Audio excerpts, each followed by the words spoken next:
২,৫০০ অর্থনৈতিক অঞ্চল পরিদর্শনে গিয়ে তাৎক্ষণিক প্লট কিনল সুইডিশ কোম্পানি। সুযোগ সুবিধা খতিয়ে দেখছেন অন্য বিদেশি বিনিয়োগকারীরাও। রেমিটেন্সের রেকর্ডের পর রফতানিতেও সুবাতাস। অর্থ বছরের প্রথম ৯ মাসে ১০% বেশি বেড়েছে আয়। তৈরি পোশাক থেকে সিংহভাগ এলেও মুখ থুবড়ে পড়েছে পাট। বিদেশে কর্মসংস্থানে সবচেয়ে পিছিয়ে রংপুর বিভাগ। বৈধ এজেন্সির অভাবে দালালের দৌরাত্মে সর্বশান্ত অনেকে। অনিয়ম ঠেকাতে ব্যবস্থা নেওয়ার আশ্বাস কর্তৃপক্ষের। ঠাকুরগাঁওয়ে জনপ্রিয় হচ্ছে সৌর বিদ্যুতের সেচ পাম্প। কম খরচে উৎপাদন বাড়ায় খুশি চাষি। আগ্রহ বাড়াতে প্রচারণা চালাচ্ছে কৃষি বিভাগ। এবং মার্কিন শুল্ক নীতির প্রভাবে ধস নামার একদিন পর আবারও ঘুরে দাঁড়িয়েছে জ্বালানি তেলের বাজার। বাড়ছে গ্যাস ও কয়লার দাম।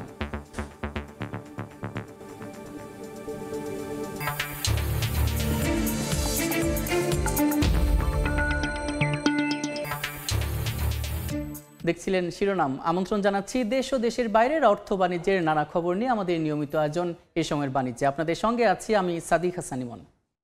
বিনিয়োগ সম্মেলনের দ্বিতীয় দিনে নারায়ণগঞ্জের জাপানি অর্থনৈতিক অঞ্চল পরিদর্শন করতে এসে তাৎক্ষণিক চুক্তি সই করল সুইডিশ কোম্পানি নিলর্ন। প্রতিষ্ঠানটি ১০,০০০ বর্গ মিটারের একটি প্লট কিনেছে। সকালে ২,৫০০-এর BSEZ পরিদর্শনে আসেন চীন, জাপান, সৌদি, আবুধাবি, যুক্তরাষ্ট্র, ভারত এবং প্রবাসী বাংলাদেশি সহ ৩৬ বিনিয়োগকারী। এ সময় প্লট কেনার তাৎক্ষণিক চুক্তি সই করে সুইডিশ কোম্পানি। শুরুতে বিনিয়োগকারীদের সামনে BSEZ বিনিয়োগের বর্তমান অবস্থা এবং সম্ভাবনা তুলে ধরে কর্তৃপক্ষ। এরপর তাদের বিনিয়োগ পরিবেশ, পণ্য সরবরাহ ব্যবস্থা এবং অবকাঠামো বিষয়ক খোঁজ খবর নেওয়ার কথা রয়েছে। পরিবহন এবং জ্বালানি বিষয়ক কর্তৃপক্ষের সঙ্গে আলোচনা করবেন বিদেশি উদ্যোক্তারা। বিনিয়োগ সম্ভাবনা ও জুলাই বিপ্লব পরবর্তী অর্থনৈতিক সংস্কার তুলে ধরতে বিডা আয়োজিত বিনিয়োগ সম্মেলনের অংশ হিসেবে বিদেশি বিনিয়োগকারীদের অর্থনৈতিক অঞ্চলটি পরিদর্শন করানো হচ্ছে।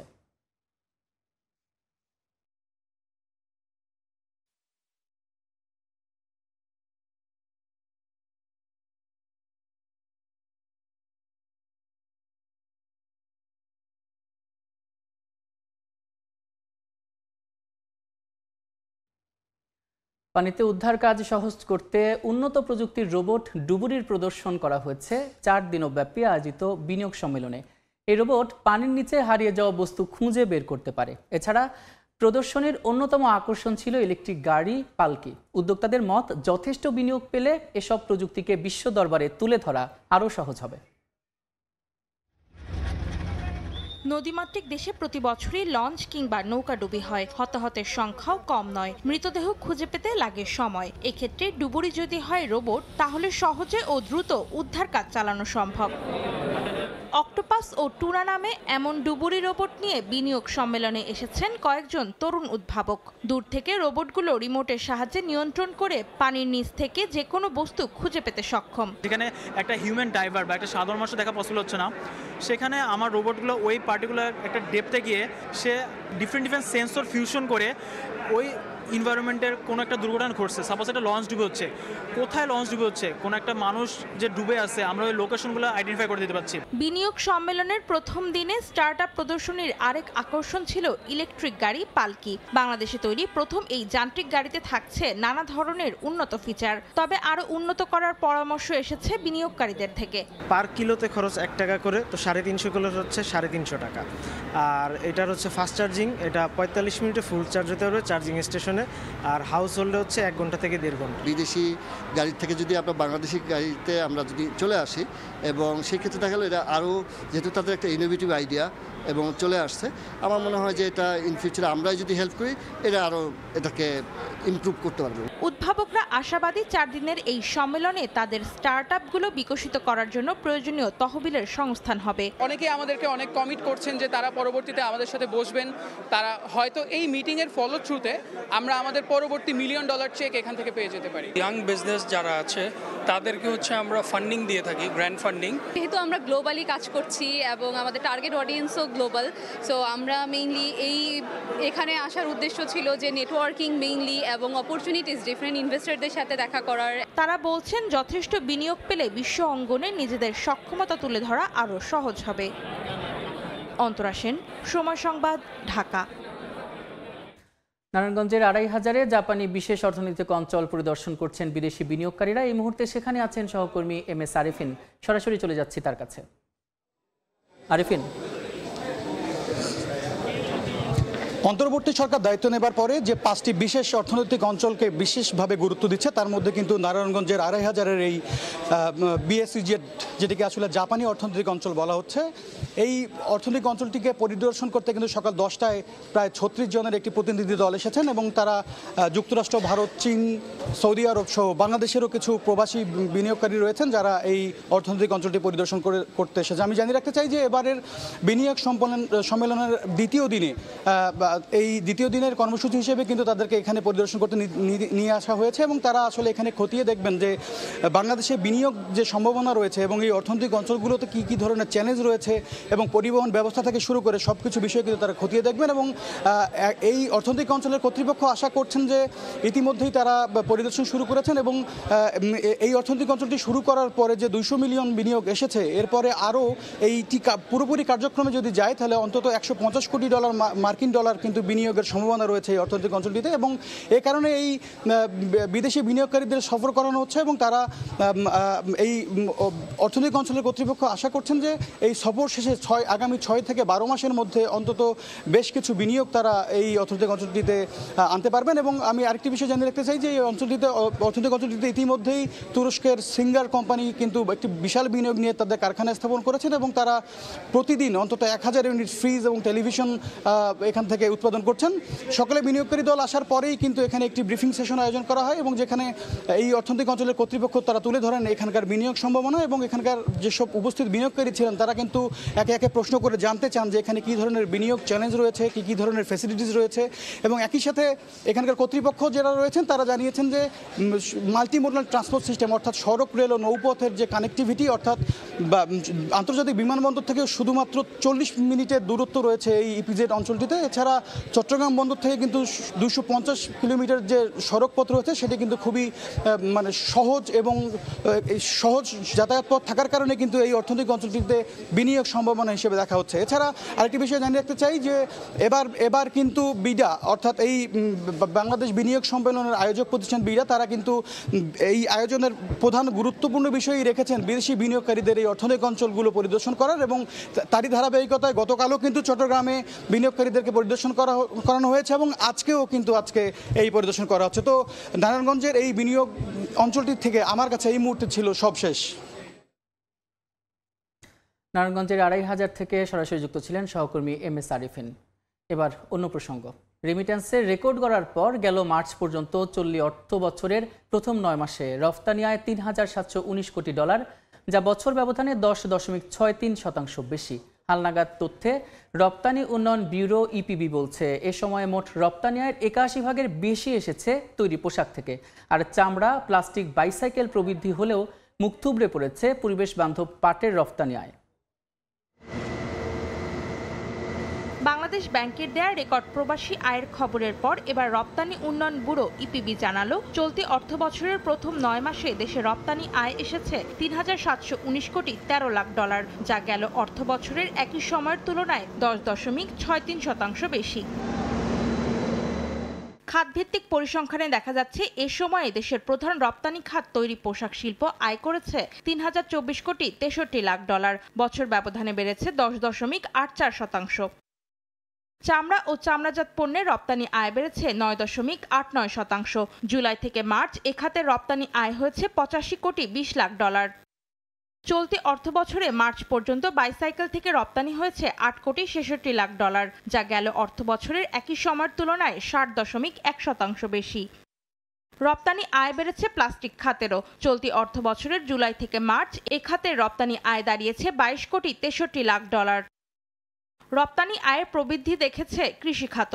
$80 কোটি 70 লাখ রপ্তানি আয় ঘরে তুলেছে খাতটি, যা এক বছর আগের তুলনায় 6.14% বেশি।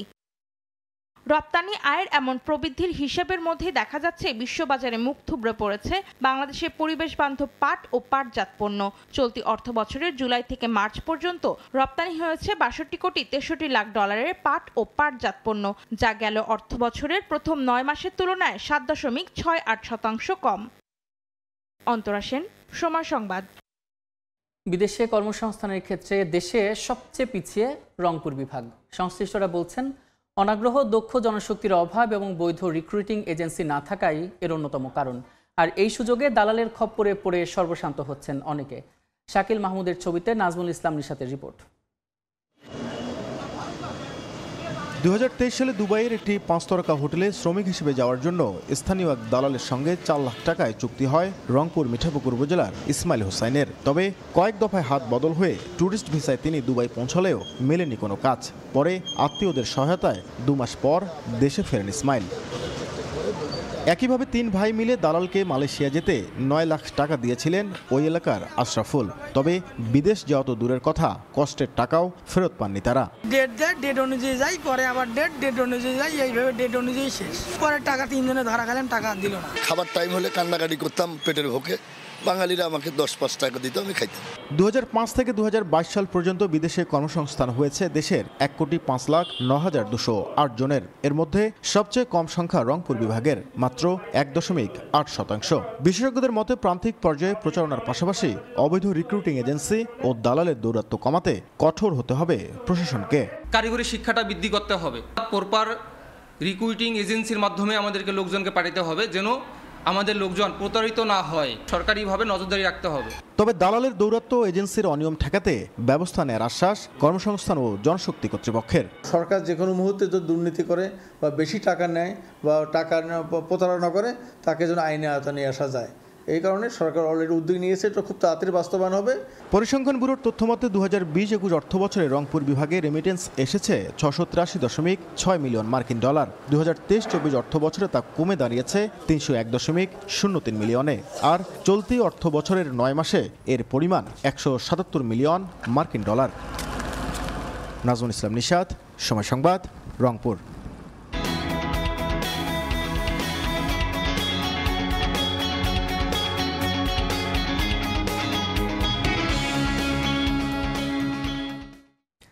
বাংলাবান্ধা স্থলবন্দরে কাটতে শুরু করেছে ভুটান থেকে পাথর আমদানির স্থবিরতা, তবে ফেরেনি চিরচেনা কর্মব্যস্ততা। এর মধ্যেই এই স্থলবন্দর দিয়ে নেপালে বেড়েছে বাংলাদেশি আলু রপ্তানি। মনুল ইসলামের তোলা ছবিতে সোহাগ হায়দারের রিপোর্ট। সড়কপথে বাংলাদেশের সঙ্গে ভারত, নেপাল ও ভুটানের ব্যবসায়িক কার্যক্রম পরিচালনা হয় পঞ্চগড়ের বাংলাবান্ধা স্থলবন্দর দিয়ে। তবে 3 মাস ধরে ভারত ও ভুটানের মধ্যে চলা অনলাইনে ফি জমা দিয়ে অভ্যন্তরীণ স্লট বুকিং দ্বন্দ্বের জেরে প্রায় শূন্যে নামে ভুটান থেকে পাথর আমদানি। সংকট না কাটলেও গেল 5 এপ্রিল থেকে অল্প পরিমাণ পাথর নিয়ে ট্রাক ঢুকছে বাংলাদেশে। তবে ফিরেনি আগের মতো কর্মব্যস্ততা। বিগত 2-2.5 মাস যাবত যে বন্ধ ছিল, তাতে সকল ব্যবসায়ী হইতে শুরু করে লেবার, শ্রমিক, ড্রাইভার সবাই একটা আর্থিক সংকটের মধ্যে পড়ে গেছে। রমজানের শেষের দিকে আবারও ভুটান পাথর আসা শুরু করছে সীমিত মাত্রায়। 2 থেকে 3 হাজার শ্রমিকের কর্মসংস্থান ফিরে পাবে ইনশাল্লাহ, এবং ব্যবসায়ীরা আমরা স্বস্তি ফিরে পাবো। ভুটান থেকে পাথর পণ্য আমদানি অলরেডি চলছে।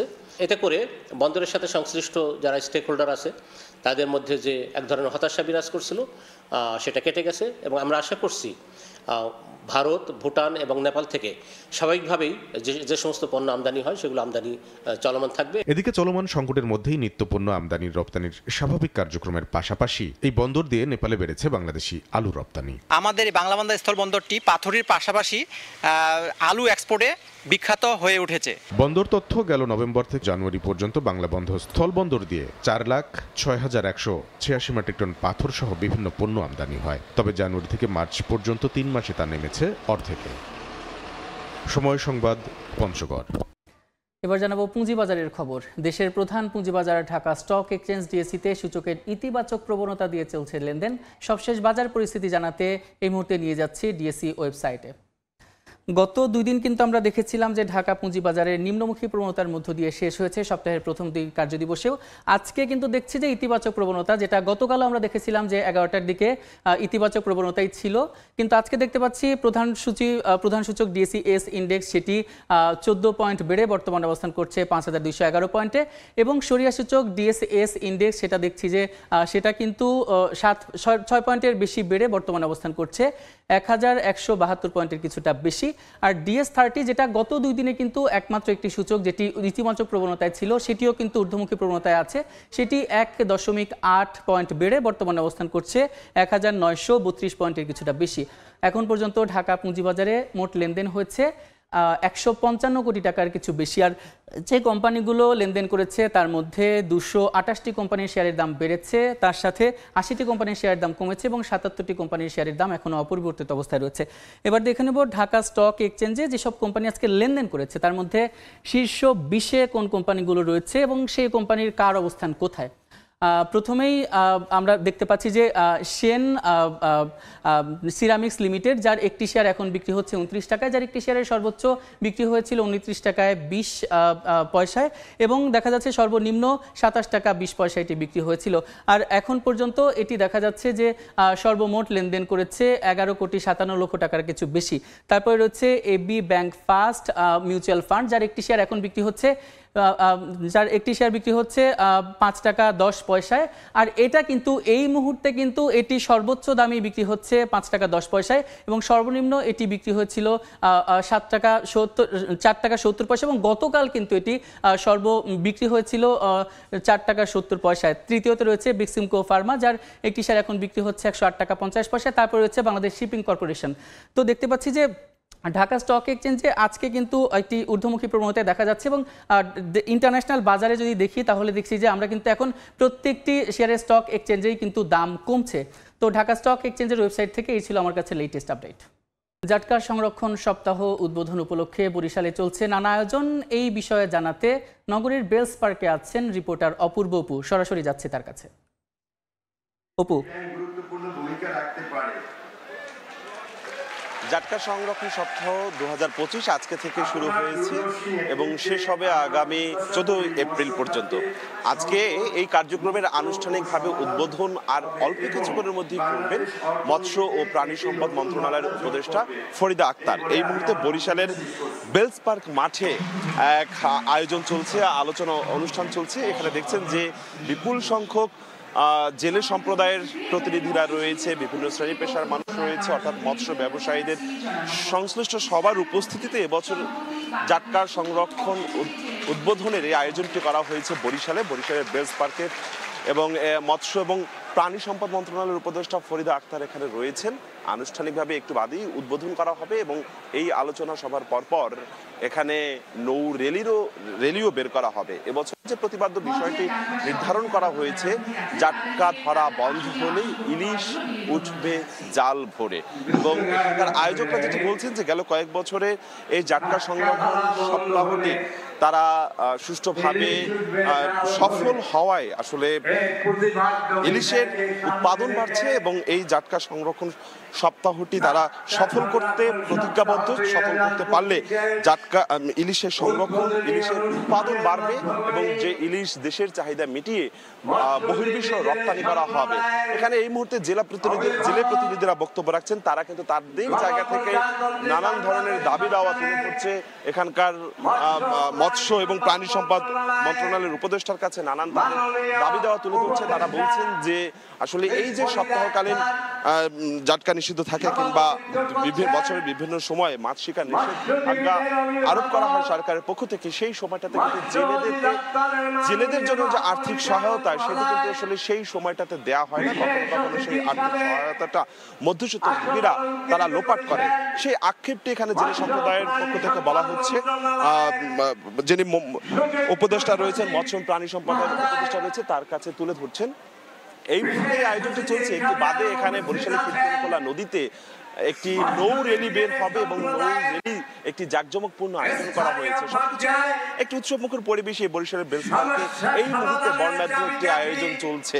বরিশাল থেকে জাটকা সংরক্ষণ সপ্তাহের উদ্বোধনী পর্ব চলছে। আমার কাছে সবশেষ এতটুকু খবর। জাটকা সংরক্ষণ সপ্তাহ উদ্বোধনী খবর জানাতে বরিশালের বেলস পার্ক থেকে যুক্ত ছিলেন সহকর্মী অপূর্ব অপু। ঠাকুরগাঁওয়ের কৃষকদের মাঝে দিন দিন জনপ্রিয় হচ্ছে সৌর বিদ্যুতের সেচ পাম্প। এতে অন্যান্য মাধ্যমের চেয়ে খরচ কমার পাশাপাশি উৎপাদন বৃদ্ধির কথা বলছে চাষিরা। বিস্তারিত জিয়াউর রহমান বকুলের রিপোর্টে। জমির মাঝখানে বসানো হয়েছে সোলার প্যানেল। সৌর বিদ্যুতের মাধ্যমে সরাসরি মোটরের সাহায্যে গভীর নলকূপ থেকে উঠছে পানি। প্রযুক্তিগত উন্নয়নের সুবিধা নিয়ে ঠাকুরগাঁও জেলার প্রান্তিক কৃষকরা এখন কৃষিক্ষেত্রে সোলার প্যানেল ব্যবহার করছেন। চলতি বোরো মৌসুমে একরের পর একর জমিতে সেচ দিচ্ছেন তারা। এতে ভোগান্তির পাশাপাশি যেমনিভাবে খরচ কমেছে, একইভাবে কম কার্বন নির্গত হওয়ায় রক্ষা পাচ্ছে পরিবেশ। চাষিরা জানান, ডিজেল চালিত সেচ পাম্পে খরচ বেশি হওয়ায় টাকার অভাবে অনেক সময় সেচ বন্ধ রাখতে হয়। এছাড়াও বিদ্যুৎ চালিত পাম্পেও পড়তে হয় লোডশেডিং ঝামেলায়। 1 বিঘা জমিতে ডিজেল ও বিদ্যুৎ চালিত সেচ পাম্পে 4000 টাকা খরচ হলেও সোলারে খরচ হচ্ছে 2500 থেকে 3000 টাকা। ডিপটি বললে মনে হয় যে পানি নিতে যাই, কারেন্ট থাকে না, কারেন্টের সমস্যা হয়। সেচ দিয়ে পানি দিলে আর সোলার দিয়ে পানি দিলে আমাদের 2500 টাকা বিঘা প্রতি খরচ হয়, আর সেলো দিয়ে পানি দিলে আমাদের 4000 টাকা পর্যন্ত খরচ হয়। এটা সুবিধা মানে সবসময় পানি পাওয়া যায় এবং কি বেশি বেশি পানি ওঠে, এই জন্য আমরা পানি কোনো দিতে সমস্যা থাকে না। কৃষকদের সৌরবিদ্যুতের সেচ পাম্পে আগ্রহী করতে প্রচারণা চালানো হচ্ছে বলে জানিয়েছে কৃষি বিভাগ। এই সোলার সিস্টেমে যে মেশিনগুলো চলতেছে, আপনার শ্যালো টিউবওয়েল হোক, এলএলপি হোক, এই মেশিনগুলোতে বিদ্যুৎ বা ডিজেলের তুলনায় খরচ প্রায় অর্ধেক হয়ে যাচ্ছে, যার কারণে উৎপাদন বৃদ্ধি হচ্ছে। এতে লাভ হচ্ছে যে কৃষকের ফলনও বাড়তেছে, খরচও কমতেছে, কৃষক দুই দিক দিয়ে লাভবান হচ্ছে। কৃষি বিভাগের তথ্য বলছে, চলতি মৌসুমে জেলায় 62,250 হেক্টর জমিতে বোরো ধান আবাদের লক্ষ্যমাত্রা নির্ধারণ করা হয়েছে। আর বর্তমানে 284টি সোলার প্যানেল পাম্পের মাধ্যমে 995 হেক্টর জমিতে সেচ সুবিধা পাচ্ছেন কৃষকরা। জিয়াউর রহমান বকুল, সময় সংবাদ, ঠাকুরগাঁও। বেচাকেনায় জমজমাট গাইবান্ধার ফুলছড়ি উপজেলার ব্রহ্মপুত্র নদের তীরে উত্তরবঙ্গের সবচেয়ে বড় মরিচের হাট। দেশের বিভিন্ন স্থান থেকে ক্রেতারা মরিচ কিনতে ভিড় করেন এখানে। প্রতি হাটে প্রায় কোটি টাকার মরিচ বেচাকেনা হয় এই হাটে। এ বিষয়ে বিস্তারিত জানাতে হাট থেকে সরাসরি যুক্ত হচ্ছেন সহকর্মী বিপ্লব ইসলাম। বিপ্লব, উত্তর অঞ্চলের সবচেয়ে বড় এবং ঐতিহ্যবাহী এই মরিচের হাট গাইবান্ধার একেবারে ব্রহ্মপুত্র নদীর তীরের যে চর, সেই চরের ফুলছড়ি মরিচের হাট। এই মরিচের হাটটি কিন্তু সপ্তাহের শনি এবং মঙ্গলবার প্রত্যেক সপ্তাহে 2 দিন কিন্তু এই হাটটি বসে। যদি বলি যে একেবারে ভোর থেকে কিন্তু এই মরিচের হাটটি একেবারে জমজমাট হয়। দেশের বিভিন্ন স্থান থেকে ক্রেতা বিক্রেতারা কিন্তু আগের দিন কিন্তু এই হাটে অবস্থান নেয় মরিচ কেনা বেচার জন্য। এই চর গাইবান্ধা জেলার যে 4টি উপজেলা রয়েছে, প্রায় 165টি চর রয়েছে। এই চরের যে উৎপাদিত মরিচ, এই উৎপাদিত মরিচ কিন্তু সপ্তাহে 2 দিন এই হাটে কেনা বেচা হয়ে থাকে। ক্রেতারা এবং বিক্রেতারা যেটি বলছেন যে গেল বছর কিন্তু 8000 টাকা প্রতি মন মরিচ বিক্রি হয়েছে। আজ হাট চলছে মঙ্গলবার।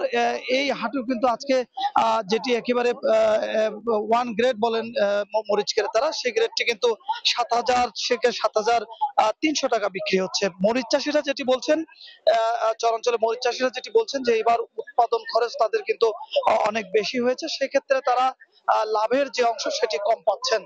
চরাঞ্চলে অন্য কোনো ফসল কিন্তু তেমন না হয়, এই চরাঞ্চলে ব্যাপক পরিমাণ মরিচের চাষ হয়ে থাকে। এইসব মরিচ সপ্তাহে এই উপজেলার ফুলছড়ি হাটে কিন্তু ওঠে।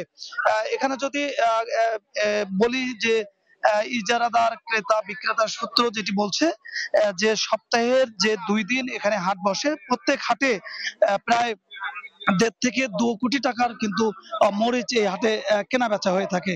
আর এইসব মরিচ দেশের যে ঐতিহ্যবাহী কোম্পানিগুলো আছে, কারখানাগুলো আছে, তারা কিন্তু এই হাট থেকে, উত্তরাঞ্চলের সর্ববৃহৎ হাট এটি, এই হাট থেকে কিন্তু এই মরিচগুলো সংগ্রহ করে থাকেন। এখানে শুকনো মরিচ বিক্রি হয়, আর কাঁচা মরিচেরও পাশাপাশি একটি হাট রয়েছে পাশে, সেখানে কিন্তু কাঁচা মরিচ বিক্রি হয়ে থাকে। যদি বলি যে এই হাটে আসার জন্য বিভিন্ন চর থেকে যারা মরিচ বিক্রেতা রয়েছেন, চরের মরিচ চাষি রয়েছেন, তারা কিন্তু নৌকা যোগে একেবারে ভোর থেকে নৌকা যোগে এই মরিচটি নিয়ে কিন্তু তারা রওনা হন। পরে চরের যে ঘোড়ার গাড়ি, প্রধান বাহন, সেই ঘোড়ার গাড়িতে করে কিন্তু তারা একেবারে ভোর রাতে এই যে চর অঞ্চলের একেবারে ব্রহ্মপুত্র নদের যে চরের মাথায় সেই হাটটি কিন্তু এই মরিচের হাটটি বসে। তো যদি সব মিলে বলি যে দেশের বিভিন্ন প্রান্ত থেকে ক্রেতা বিক্রেতার সমাগমে সপ্তাহে এই হাটটি কিন্তু বসে থাকে ব্রহ্মপুত্র নদে ফুলছড়ি উপজেলাতে। এই ছিল গাইবান্ধার মরিচের হাট থেকে সর্বশেষ খবর। গাইবান্ধার ফুলছড়ি মরিচের হাট থেকে মরিচ বিক্রির খবরাখবর জানাচ্ছিলেন সহকর্মী বিপ্লব ইসলাম। ট্রাম্পের শুল্ক আরোপে মন্দার সংখ্যায় ধস নামার পর ফের ঊর্ধ্বমুখী জ্বালানি তেলের বাজার। মঙ্গলবার আন্তর্জাতিক বাজারে দাম বেড়েছে 1% বেশি। এদিকে এশিয়ার বাজারে মে মাসে সরবরাহ হতে যাওয়া তেলের দাম কমিয়েছে সৌদি কোম্পানি আরামকো। ট্রাম্পের শুল্ক নীতির প্রভাবে চাহিদা কমা ও বিশ্বব্যাপী মন্দার শঙ্কায় সোমবার বিশ্বের জ্বালানি তেলের বাজার 4 বছরের মধ্যে সর্বনিম্নে চলে যায়। তবে পরের দিন মঙ্গলবার ফের ঊর্ধ্বমুখী তেলের দাম। এদিন দাম বেড়েছে 1% বেশি। অপরিশোধিত তেলের দাম 1.26% বেড়ে ব্যারেল প্রতি দাঁড়িয়েছে $65.02। আর মার্কিন ওয়েস্ট টেক্সাস ইন্টারমিডিয়েট অপরিশোধিত তেলের দাম 1.5% বেড়ে প্রতি ব্যারেল দাঁড়িয়েছে $61.61। এদিকে মে মাসে সরবরাহ হতে যাওয়া তেলের দাম ব্যারেল প্রতি $2.30 কমিয়ে $1.20 নামিয়ে এনেছে সৌদি আরবের প্রতিষ্ঠান আরামকো। পাশাপাশি এশিয়া বিক্রি করা অন্যান্য গ্রেডের তেলের দামও কমানো হয়েছে। এদিকে তেলের পাশাপাশি ঊর্ধ্বমুখী প্রাকৃতিক গ্যাসের দামও। মঙ্গলবার প্রায় 1% দাম বেড়ে প্রতি মিলিয়ন ঘনফুটের দাম দাঁড়িয়েছে $3.67। এর আগে বৈশ্বিক মন্দার সংখ্যায় প্রাকৃতিক গ্যাসের দাম 7 সপ্তাহের মধ্যে সর্বনিম্নে নেমে যায়। বাড়ছে কয়লার দামও। প্রতি টনের দাম 0.52% বেড়ে দাঁড়িয়েছে $97.57। ইয়ানুর শিফাত, সময় সংবাদ। চীনের পাল্টা শুল্ক আরোপের ঘোষণায় চটেছেন মার্কিন প্রেসিডেন্ট ডোনাল্ড ট্রাম্প। মঙ্গলবারের মধ্যে যুক্তরাষ্ট্রের ওপর চীনের আরোপিত 34% শুল্ক প্রত্যাহার করা না হলে চীনের ওপর অতিরিক্ত 50% শুল্ক আরোপের হুমকি দিয়েছেন ট্রাম্প। তবে যুক্তরাষ্ট্রের চাপের কাছে কোনোভাবেই নতি স্বীকার করবে না বলে সাফ জানিয়ে দিয়েছে চীন। আরও এক ধাপ এগোলো যুক্তরাষ্ট্র ও চীনের মধ্যকার বাণিজ্য যুদ্ধ। স্থানীয় সময় সোমবার সামাজিক মাধ্যম ট্রুথ সোশ্যালের এক পোস্টে চীনের ওপর নতুন করে শুল্ক আরোপের হুমকি দিয়েছেন মার্কিন প্রেসিডেন্ট ডোনাল্ড ট্রাম্প। চীনকে 24 ঘন্টার আলটিমেটাম দিয়ে তিনি জানান, মঙ্গলবারের মধ্যে যুক্তরাষ্ট্রের ওপর আরোপ করার প্রতিশোধমূলক 34% শুল্ক প্রত্যাহার করা না হলে চীনের ওপর অতিরিক্ত 50% শুল্ক আরোপ করবেন তিনি। এই শুল্ক কার্যকর হলে বৈশ্বিক 10% শুল্ক সহ চীনের ওপর আরোপিত শুল্ক 104% পৌঁছাবে। চীন প্রস্তাবে রাজি না হলে বুধবার থেকে অতিরিক্ত এ শুল্ক কার্যকর হবে বলেও জানান ট্রাম্প। ট্রাম্প আরও জানান, যারা এখনও যুক্তরাষ্ট্রের শুল্ক নীতির বিরুদ্ধে পাল্টা শুল্ক আরোপ করেনি তারা যুক্তরাষ্ট্রের সঙ্গে আলোচনার সুযোগ পাবে, কিন্তু চীনের সঙ্গে সব আলোচনা তৎক্ষণাৎ বাতিল করা হবে বলেও জানান তিনি।